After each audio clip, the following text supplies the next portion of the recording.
le 2 janvier 1945. 1800 déportés, après avoir été désinfectés, rhabillés, enrayés, partirent de Dora pour rejoindre cet endroit à 9 km. Rassemblés dans une vaste cour encadrée de constructions élégantes, à usage de bureaux et de casernes.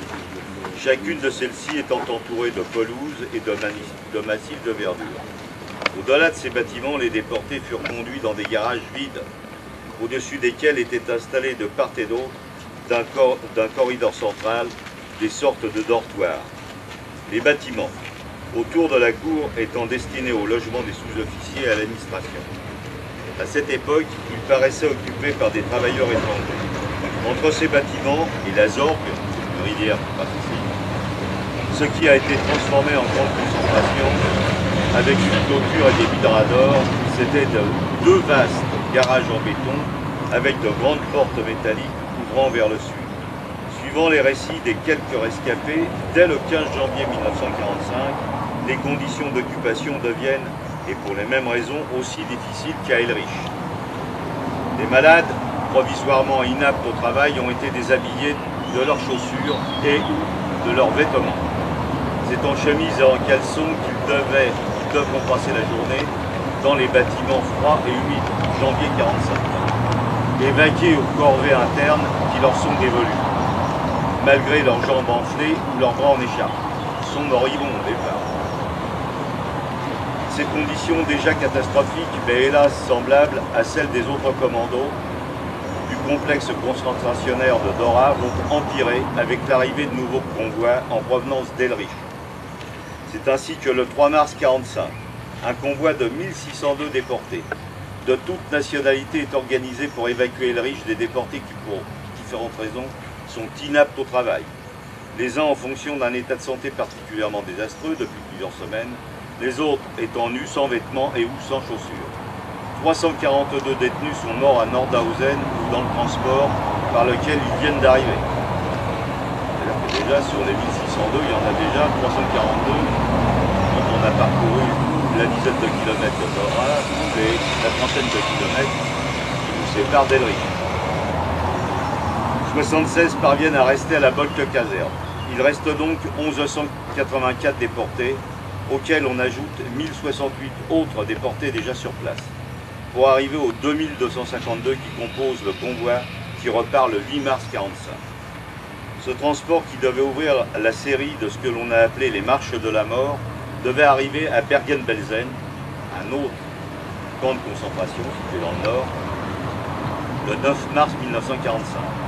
De celui-ci, il ne reste aucun survivant. Environ 25% des déportés qui furent victimes de cette tragédie étaient des Français, un quart, dont la plupart avaient été immatriculés dans la série des 77 000. C'est-à-dire qu'ils étaient arrivés au mois d'août 1944. Voilà. En particulier, pour ceux qui venaient de Paris, c'est le train du 15 août 1944. C'était parti de Fresnes. Voilà. Qui était parti de la gare de Pantin. Oui. C'est-à-dire que 6 mois plus tôt, il quittait Paris, d'ailleurs il l'indiquait, il quittait Paris par le dernier train avant la libération de cette ville. Et que dire du sort tragique des déportés juifs, nombreux si l'on en juge par le relevé des immatriculations, qui après avoir connu à Auschwitz, d'où ils furent évacués vers Dora et Elrich, se retrouvèrent à la Bolke-Caserne pour repartir vers Bergen-Belsen et ses charniers de l'humanité. Mais le calvaire des déportés qui étaient restés à la Bolke-Caserne devait continuer dans des conditions terribles mais semblables, hélas, à celles des autres commandos du complexe de Dora. Ces conditions épouvantables étaient le résultat de plusieurs facteurs. 1. Dans les premiers mois de l'année 1945, les forces allemandes sont prises en tenaille entre l'avance des armées alliées, d'une part, et la progression fulgurante de l'armée rouge, d'autre part. Les bombardements des aviations alliées détruisent les communications, les usines, bloquant la production, paralysant les transports. 2. Devant l'imminence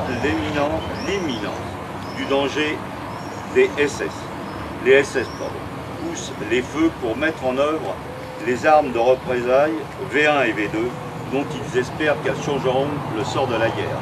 Il faut ajouter à cet arsenal V1 et V2 les chars Tigre et également les avions à réaction Messerschmitt. Donc il y avait tout un programme d'armement qui se voulait très sophistiqué, âme fatale d'ailleurs, disait-on, dans les milieux autorisés allemands, qui était susceptible d'après les stratèges allemands, de renverser le sort de la guerre. Les conditions d'exploitation de la main-d'œuvre concentrationnaire deviennent de plus en plus terribles, inhumaines, criminelles. Par un froid polaire, c'est en loques, sans vêtements, qu'ils sont contraints à un travail de forçat au-delà des forces humaines pour être squelettiques. 4. La politique criminelle des têtes de mort, c'est-à-dire les SS, n'a plus de limite.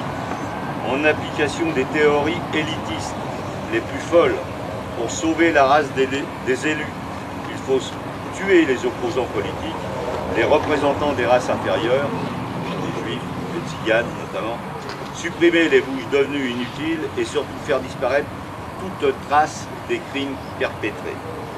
À ces conditions structurelles, qui ont présidé à la création des camps de concentration et de mise à mort, inhérentes au régime nazi, vont désormais s'ajouter des conditions conjoncturelles, bien connues des populations locales qui en sont victimes, c'est-à-dire les destructions massives provoquées par les bombardements de l'aviation américaine.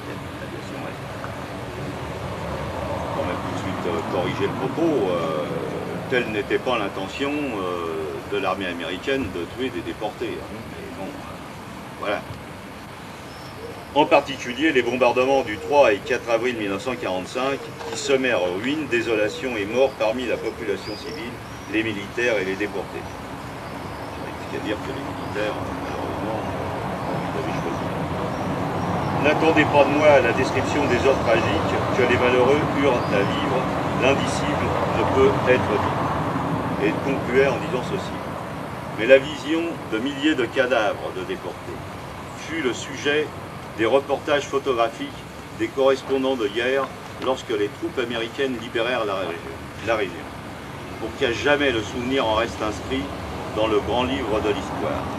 Devant les caméras des cinéastes du monde entier, le défilé des généraux américains et de la population locale, contrainte de venir se recueillir devant les cadavres des victimes, ont fixé à jamais la notoriété de cette ville, c'est-à-dire Nordhausen, en faisant connaître au monde entier ce charnier de l'humanité. Et finissait ce propos, pour rester fidèles à leur mémoire, n'oublions jamais. Aujourd'hui, le 16 juillet et 17 juillet 1942, ça a été la grande rafle du Veldiv à Paris, qui a été perpétrée par la police française, c'est-à-dire les nazis avaient une certaine façon d'opérer, c'est-à-dire ils ne faisaient jamais faire les tâches, les besognes par eux-mêmes, ils les donnaient toujours à d'autres pour les faire.